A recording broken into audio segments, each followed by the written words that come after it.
Hi friends, welcome back to my channel. எப்போவுமே நம்ம இட்லி தோசைக்கு மாவு அரைச்சாலுமே அதில் ஏதோ ஒரு பிரச்சனை இருக்கும். நம்ம கரெக்டாக மெஷர்மெண்ட்டுக்கு நம்ம செஞ்சாலுமே இட்லி சாஃப்டாக வரல, இல்லை தோசை மொறுமொறுப்பாக வரல, அந்த மாதிரி ஏதோ ஒரு பிரச்சனை வந்துகிட்டே தான் இருக்கும். இன்றைக்கி நம்ம கரெக்டான மொறுமொறுப்பான ஒரு தோசை பேட்டர் எப்படி ரெடி பண்ணுறதுன்னு நம்ம பார்க்க போகிறோம்.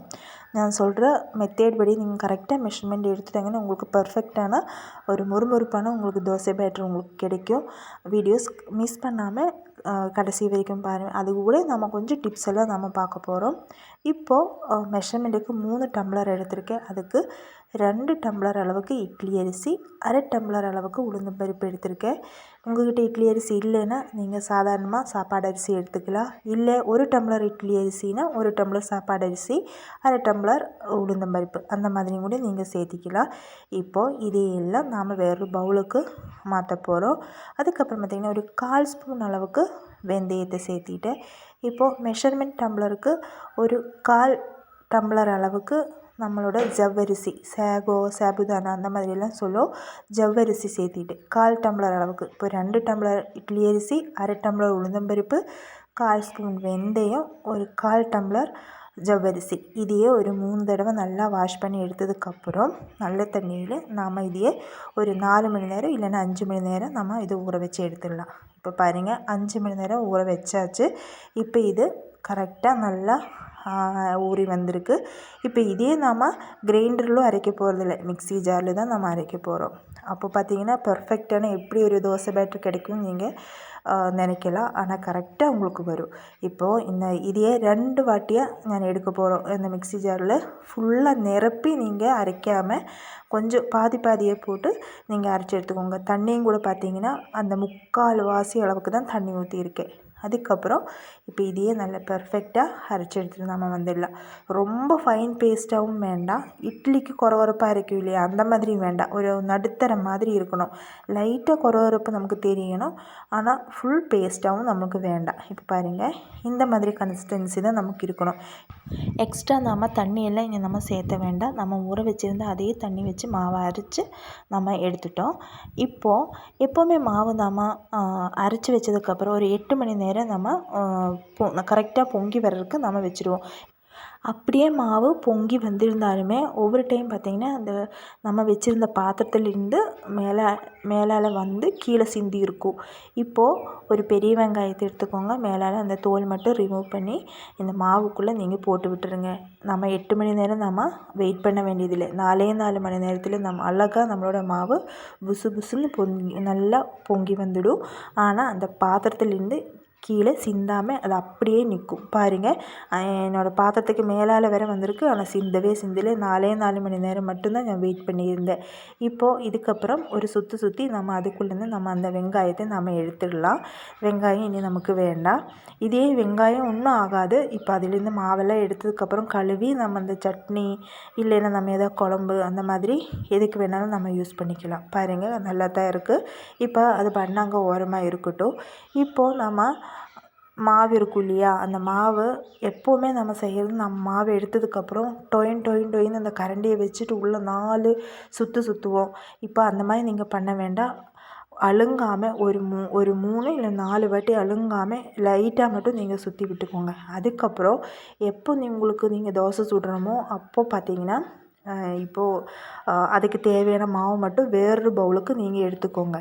அதுக்கப்புறம் அந்த கரண்டி அதுக்குள்ளே நாம் எடுத்து இந்த சைடு மாற்றி வச்சிடலாம். அதுக்கப்புறம் அந்த மாவு நீங்கள் ஃப்ரிட்ஜில் எடுத்து வச்சுக்கோங்க. நீங்கள் எப்பப்போ உங்களுக்கு தேவைப்படுமோ அப்போ மட்டும் நீங்கள் மாவு எடுத்து யூஸ் பண்ணிக்கலாம். அப்போ மட்டும் நீங்கள் சால்ட்டு போட்டாலும் போதும். அது அப்படியே இருக்கட்டும், நம்ம ஃப்ரிட்ஜுக்குள்ளே அப்படியே வச்சிடலாம். இப்போது நமக்கு கிறிஸ்பியாக நமக்கு தோசை வேணும் அப்படின்னு நம்ம நினச்சோம்னா இந்த டிப்ஸை நீங்கள் ஃபாலோ பண்ணுங்கள். 2 டீஸ்பூன் அளவுக்கு வெள்ளை ரவை எடுத்திருக்கேன். வறுத்த ரவையாக இருந்தாலும் சரி, வறுக்காத்த ரவையாக இருந்தாலும் சரி. இப்போது 1 ஸ்பூன் அளவுக்கு சர்க்கரை சேர்த்தி 1/4 ஸ்பூன் அளவுக்கு சால்ட்டு சேர்த்திட்டோம். இப்போ நாம் இதையும் மட்டும் நல்லா மிக்ஸ் பண்ணிக்கலாம். ஏன்னா நம்ம இப்போ அதை யூஸ் பண்ண போகிறோம் இந்த மாவு. அதனால் இதையும் நம்ம நல்லா சுற்றி எடுத்துடலாம். இப்போது ஒரு தவா வச்சுருக்கேன். அது நல்லா சூடாகவும் மாவிலேருந்து 2 கரண்டி எடுத்து நான் போட்டிருக்கேன். இப்போ லைட்டாக நம்ம இதையே சுற்றி விட்டுடலாம். சர்க்கரை நம்ம ஆட் பண்ணாலே நம்மளோட தோசை இனிப்பாக இருக்குமோ நீங்கள் நினைக்க வேண்டாம். எந்த டிஃப்ரெண்ட்டுமே நமக்கு தெரியாது. நம்ம சர்க்கரை எதுக்கு போட்டிருக்கோம்னா, நம்ம ஹோட்டல்லலாம் போய் நம்ம தோசை வாங்கும்போது அது ஒரு லைட் ஆரஞ்சு கலரில் நமக்கு கிடைக்கும். அந்த கலர் வர்றதுக்கு மட்டும்தான் நம்ம இந்த சர்க்கரை சேர்த்திருக்கோம். மற்றபடி எந்த டிஃப்ரெண்ட்டுமே உங்களுக்கு தெரியாது.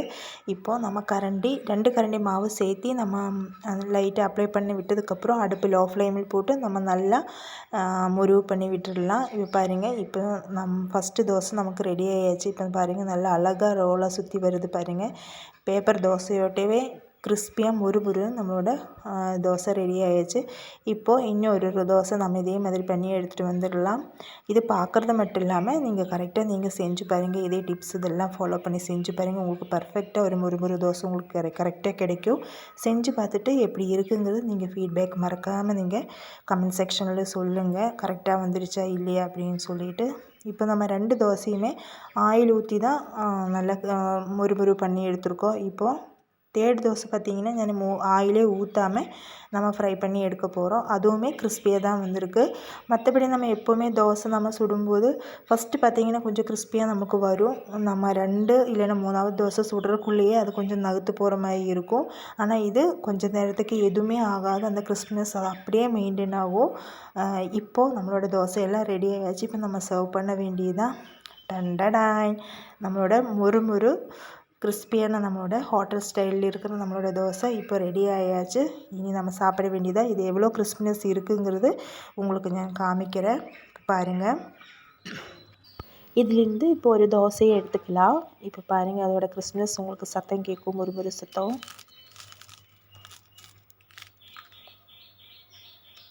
இப்போ வேறு தோசையும் நம்ம எடுத்து பார்த்துக்கலாம். முறுமுறு சத்தம் உங்களுக்கு கேட்டுச்சா? நல்லா கேட்டுச்சா? இதே டிப்ஸ் நீங்கள் ஃபாலோ பண்ணுங்கள். உங்களுக்கு நம்ம ஹோட்டல் ஸ்டைல்லே நமக்கு முறுமுறு தோசை நமக்கு கரெக்டாக கிடைக்கும்.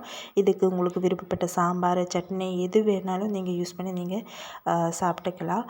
உங்களுக்கு வீடியோஸ் பிடிச்சிருந்தா லைக் பண்ணுங்கள். இல்லை உங்கள் ஃப்ரெண்ட்ஸ் ரிலேட்டிவ்ஸ்க்கெல்லாம் நீங்கள் ஷேர் பண்ணுங்கள்.